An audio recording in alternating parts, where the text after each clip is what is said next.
Hello students, how are you all? All okay? Okay then. आज हम नया chapter 10 करेंगे जिसका नाम है अनुभवों का महत्व। टेक्नोलॉजी के क्षेत्र में है ना, सबसे बड़ा आविष्कार किस चीज का हुआ है? विज्ञान का, है ना। तो कंप्यूटर साइंस है ना, फिर मोबाइल है, गैजेट है ना। तो कंप्यूटर का प्रयोग भी हमें बहुत सारी सुविधाएं देता है ना। तो ये है N.R. नारायण मूर्ति, जिन्होंने इन्फोसिस टेक्नोलॉजी की स्थापना की है। आज इनके अनुभवों को हम जानेंगे। इन्होंने इन्फोसिस टेक्नोलॉजी की स्थापना की तब कोई जानता था कि कंप्यूटर विज्ञान के क्षेत्र में यह कंपनी उन्नत देशों को भी हतप्रभ कर देगी। हतप्रभ यानी हैरान कर देगी, कंप्यूटर साइंस, है ना। तो ऐसा ही हुआ कि आज यह सर्वविदित सत्य है, यानी जाना पहचाना हुआ सत्य है कि अमेरिका जैसे देश, है ना, अमेरिका जैसा विकसित देश है, वो भी भारतीय कंप्यूटर विशेषज्ञों का लोहा मानते हैं, यानी सबसे शक्तिशाली मानते हैं भारतीय कंप्यूटर विशेषज्ञों को, है ना। सबसे ज्यादा अमेरिका में भारतीय हैं कंप्यूटर साइंस के विशेषज्ञ, है ना। तो ये 2007 में न्यूयॉर्क विश्वविद्यालय के आमंत्रण पर नारायण मूर्ति ने स्टर्न स्कूल ऑफ बिजनेस में एक भाषण दिया था और इस भाषण में उन्होंने अपने जीवन के कई अनुभव को संस्थान के छात्रों के समक्ष व्यक्त किए थे और इस भाषण के कुछ अंश यहाँ पर प्रस्तुत है। तो वो कहते हैं कि यहाँ उपस्थित गण्यमान अतिथिगण तथा सभी विद्यार्थियों, यह मेरे लिए बहुत सम्मान की बात है कि मुझे इस समारोह में आप सबको संबोधित करने को अवसर मिला है। आज इस अवसर में मैंने यह निश्चय किया है कि आप सबके साथ अपने जीवन के कुछ अनुभवों को मैं बांटना चाहूंगा, जिनसे मैंने बहुत कुछ सीखा है, या यूं कहे कि जीवन के इस अनुभवों ने मुझे किसी न किसी रूप में प्रभावित किया है। कुछ हद तक तो ये मेरे जीवन के कई पड़ावों पर निर्णायक भी सिद्ध हुए हैं। तो सबसे पहले मैं आपसे कुछ महत्वपूर्ण घटनाएं हैं वो बांटना चाहूंगा, और इसी आशा के साथ कि मेरा संघर्ष जानकर आपके जीवन पर एक सकारात्मक प्रभाव पड़े, यानी मेरे जो अनुभव हैं वो मैं आपके सामने पेश करूंगा, शेयर करूंगा। तो इससे क्या होगा कि आपके जीवन में भी पॉजिटिव, है ना, सकारात्मक सोच आएगी, पॉजिटिव थिंकिंग आप लोगे, और आप ये जान सकोगे कि कभी कभी ऐसा अवसर आ जाता है कि हमें बहुत सारी परिस्थितियों का सामना करना पड़ता है ना। तो ऐसे किसी व्यक्तित्व से मुलाकात हमारे जीवन को एक आकार दे सकती है ना। तो ये पहली घटना है 1968 की, 1968 की, जब मैं भारतीय प्रौद्योगिक संस्थान कानपुर में अध्ययन कर रहा था। एक दिन सुबह नाश्ते के समय मुझे अमेरिकी विश्वविद्यालय के प्रसिद्ध कंप्यूटर वैज्ञानिक से मिलने का अवसर मिला। अमेरिका के जो प्रसिद्ध कंप्यूटर वैज्ञानिक थे, उनसे मिलने का मुझे अवसर यानी मौका मिला। और वे विद्यार्थियों के समूह के साथ, है ना, विद्यार्थियों का जो ग्रुप था उसके साथ वे कंप्यूटर विज्ञान के क्षेत्र में हो रहे नए नए परिवर्तन, है ना, और विकास के संबंध में चर्चा कर रहे थे। और वे चहुमुखी यानी हर प्रकार की प्रतिभा के धनी और इतने प्रभावशाली व्यक्ति थे कि किसी की भी विचारधारा को आसानी से बदल दे। वो इतने प्रभावशाली थे।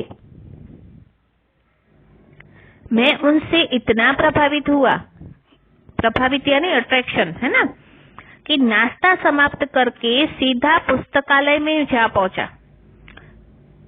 मतलब जब वो बोल रहे थे तब ऐसा लग रहा था जानो मैं उसमें डूब गया हूं, उनकी बातों में।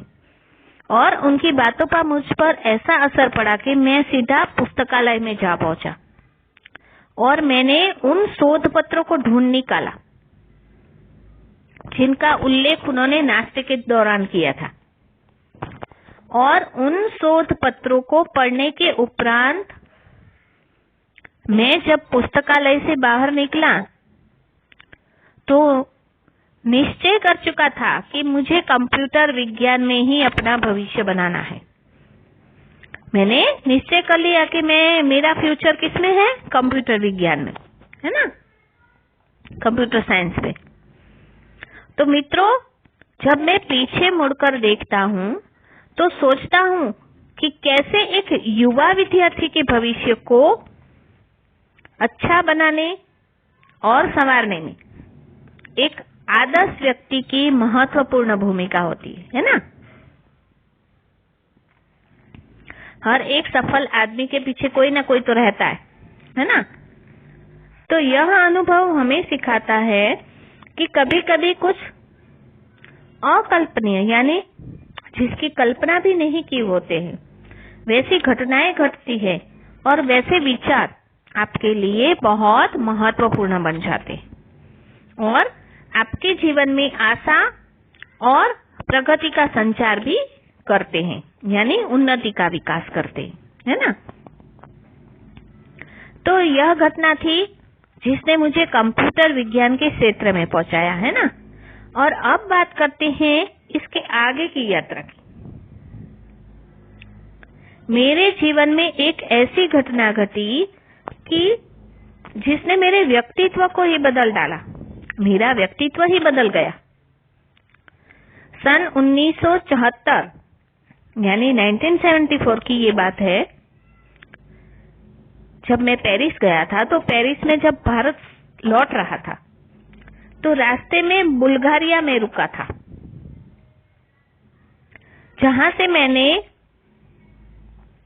रेलवे स्टेशन से इस्तांबुल जाने के लिए रात में सोफिया एक्सप्रेस पकड़ी थी।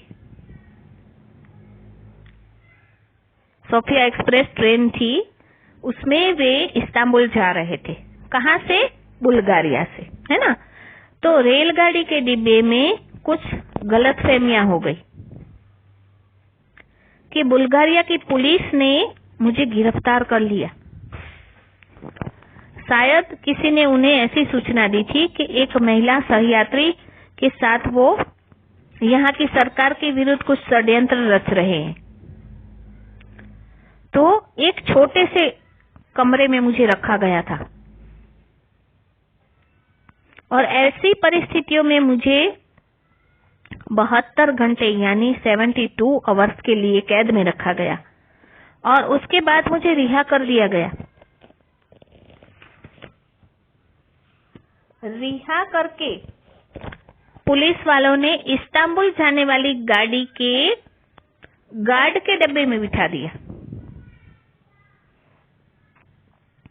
तो उन्होंने क्या किया, गार्ड से पूछा कि भाई मुझे यहाँ क्यों बिठाया गया और मुझे क्यों छोड़ दिया गया। तब गार्ड ने कहा कि मेरा रिहाई का एकमात्र मानवीय पहलू था, नहीं यानी कि इंसानियत थी कि वो बुल्गारिया में पहले रुके थे ना, तो जो बुल्गारिया है वो भारत का मित्र देश है और वे भारत के थे, तो इसीलिए उन्हें छोड़ दिया गया था। तो इस घटना से क्या हुआ, मेरे मन मस्तिष्क पर यह प्रभाव पड़ा कि अपने देश के प्रति पहले से अधिक मैं संवेदनशील हो गया, भावुक हो गया, और इस कारण मेरे मन में अपने देश एवं देशवासियों के लिए कुछ करने का विचार अंकुरित हुआ, यानी उत्पन्न हुआ कि मुझे अब देश के लिए कुछ करना चाहिए। क्योंकि मैं भारतीय था इसलिए मुझे जेल में से रिहा कर दिया गया और सम्मान के साथ मुझे वापस भेज रहे हैं। मैं आपको एक और अनुभव सुनाना चाहूंगा कि एक दिन मैं अपने युवा साथियों को अपने भविष्य की योजनाओं के बारे में चर्चा करते सुन रहा था। मतलब जब दोस्त आपस में मिलते हैं ना, तो फ्यूचर के बारे में प्लान करते रहते हैं ना, अभी मैं ये हूँ, फिर मैं वो नौकरी करूंगा, फिर इससे बड़ी नौकरी ढूंढने की कोशिश करूंगा, और फ्यूचर प्लान तो मेरा ये है ना, या कोई बिजनेस का है। तो ऐसी सब चर्चा हो रही थी। तो लगभग 4 घंटे तक ये चर्चा चलती रही। तब तक मैंने एक शब्द भी नहीं कहा, बोला ही नहीं कुछ। आज मैं अपनी संघर्ष यात्रा के बारे में आपको बताने जा रहा हूं कि जिसकी शुरुआत सन 1981 यानी 1981 में इन्फोसिस की नींव रखने के साथ शुरू हुई, है ना। तो शुरुआती दौर में, मतलब शुरुआत में जब इन्होंने ये कंपनी का किया, तो क्या हुआ था, चुनौतियों का सामना करना पड़ा उन्हें बहुत, है ना। और कई चुनौतियों ने हमारे धैर्य की परीक्षा ली, धैर्य यानी धीरज की, है ना। और कभी कभी तो ऐसा लगता था कि हमारा और हमारी कंपनी का भविष्य अंधकारमय हो चला है ना। जब कोई नया बिजनेस हम स्टार्ट करते हैं तो शुरुआत में तो हमें कुछ नहीं होता, मिलता भी नहीं, है ना, ज्यादा फायदा भी नहीं होता और नुकसान भी होता है कई बार।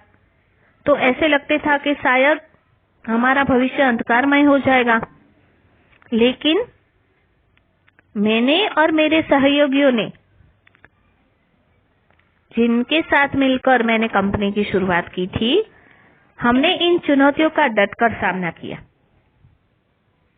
मेरा यह विश्वास है कि जब अंधेरा सबसे ज्यादा गहरा होता है, तब सुबह सबसे नजदीक होती है। आपने अपनी शुरुआत कहाँ से की है, यह उतना महत्व नहीं रखता, बल्कि बहुत ज्यादा महत्वपूर्ण है कि आपने कैसे और क्या सीखा है ना। आप करोगे नहीं तो सीखोगे कैसे, है ना। तो यदि आप में सीखने की क्षमता है तो आपके विकास को कोई नहीं रोक सकता, है ना। आपकी उन्नति को कोई नहीं रोक सकता और आपको उतार चढ़ाव भी सरल लगेगा। और इस बात का जीता जागता प्रमाण है इन्फोसिस।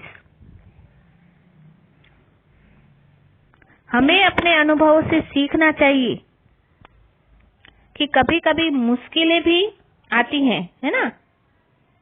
तो वो जानी परखी हुई बात है कि सफलताओं से हमें सीखना है ना। और सफलताओं से सीखना अधिक मुश्किल है, जबकि असफलताओं से सीखना आसान है और कारगर भी है, यानी प्रभावशाली भी है। जब हम असफल होते हैं तब हम अपने नुकसान या आने वाले खतरे को ज्यादा गहराई से समझ पाते हैं, है ना। जब नुकसान होता है तब हमें थोड़ी थोड़ी समझ आती है कि नहीं भाई, हमें ऐसा नहीं करना चाहिए था, हमें ये करना चाहिए था, हमें वो करना चाहिए था, है ना। और हम अधिक जागरूक बन जाते हैं, है ना, और हम आत्मसम्मानी भी बन जाते। हमें सीख मिलती है ना कोई भी चीज से।